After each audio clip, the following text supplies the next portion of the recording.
you're always here talking that gobbledygook about passion and purpose and all that.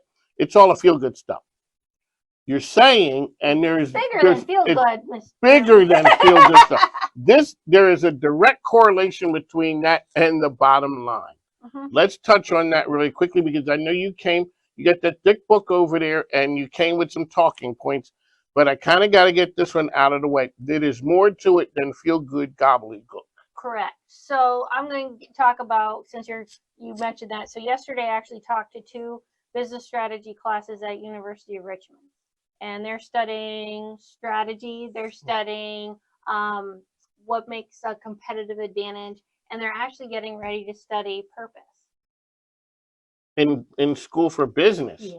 So somebody is drinking the Kool-Aid. Somebody's drinking the Kool-Aid. Somebody understands the power of it.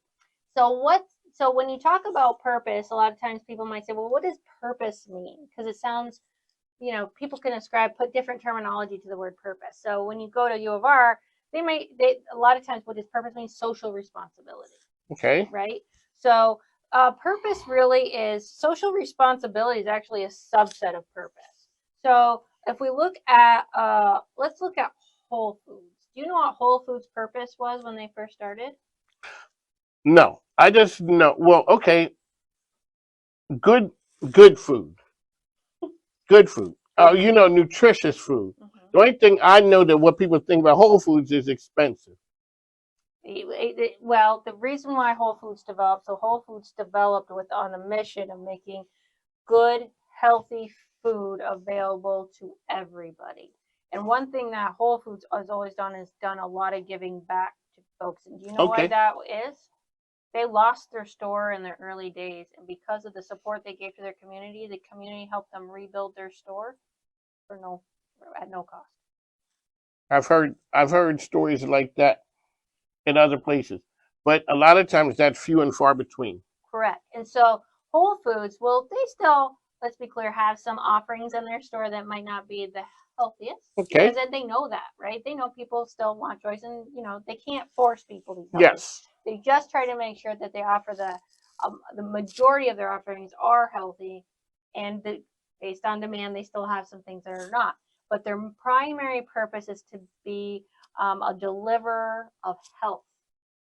The food is just a means to an end. We talk about that. So that's you the talk about that a lot, which is, the means getting that there. It's about the journey. It's about the journey. So if you look at a school, right, you automatically think school, education, what is the purpose? Let's take an elementary school. The purpose of the elementary school is to educate the youth, right? So that's pretty easy, right? You think, well, the teachers, obviously, but how does the janitor fit into that role? He's a caretaker person. He's a caretaker, making sure that the environment in which the children are in to learn is safe and it's clean. And so you have to, that's why you need to honor that janitor, because that janitor is serving an important purpose in the big scheme of the purpose. Tiffany Greene dropping nuggets of knowledge here. How can people find information out about Empower People? www.empowerpeople.org. That's MPWR people, PEOPLE.org. Okay. Empower the cool people spelling. Hashtag. Yes, it is. Hashtag. She always says it. Alrighty. So we're here talking about building ecosystems. You are an ecosystem builder. That's right. Okay. So a lot of times, and this was something interesting that was also brought up in the U of R classes yesterday, which is a lot of times when you think of purpose, and I'm going to tie this back to ecosystem, so if you're wondering, but a lot of times when you think of purpose, everybody goes direct to internal, right? Okay. What is the purpose for the employees, right? But the purpose, you're not isolated. Just like as a human being, you're not isolated. You're dependent on a ecosystem to thrive, right, and to survive. So the business, and any business, nonprofit or for-profit, is dependent on that too. So if your purpose, let's go back to Whole Foods, is to try to promote health, create healthy living for people, you have to have other partners within your ecosystem to drive that mission, right? Okay. So what I do through Empower People is I create mission purpose alignment ecosystems so that different organizations start working together on their shared mission and purpose to actually move the needle. So like right now, we're working on putting an ecosystem together to make sure that sports is accessible to all children in the RVA area. So in order to do that, we need all these organizations committed, coming together, coming up with a strategic plan and coming up with action items and goals and accountability to say, okay, how are we going to push the needle to make sure that sports is accessible to all children in the RVA area?